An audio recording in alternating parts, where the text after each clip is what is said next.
তো hello guys, আমি এখন চলে এসেছি আমাদের বাঁশঝাড়ে। তো দেখুন আপনারা বাঁশঝাড়টা কেমন লাগে এখন। তো সেই ভয়ানক জায়গা, এখানে কেউ না, আমি একলাই আছি। আপনারা আশেপাশটা দেখে নিন একটু।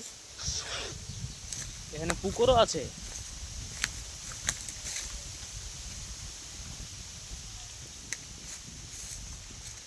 এদিকে এটা কবরস্থান, যেখানে আমি এখন একলাই আছি। এখন কেউ নাই আশেপাশে, একটা মানুষও নেই, চারিদিকে জঙ্গল।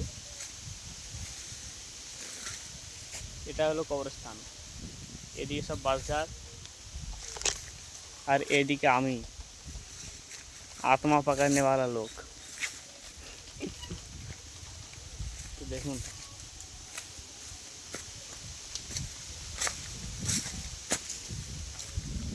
তো গাইস আজকের মতন এখান থেকে আমাদের ব্লগ শেষ। তো কাল থেকে আমি গ্যারেন্টি বলে দিলাম, প্রত্যেক দিন আমি যা করব এই ব্লগে আপনাদেরকে দেখিয়ে দেব। যত দূর পারবো আপনাকে আমি চেষ্টা করব আপনাদেরকে। তো আপনারা দেখতে থাকুন, একটু সাপোর্ট করবেন, কারণ আমি নতুন একটু করছি, তো অত কিছু বুঝি না, আর বলতেও একটু এড়িয়ে যাচ্ছে, মানে একটু শিখতে হবে। তো তো টাটা, আপনারা একটু সাপোর্ট করেন।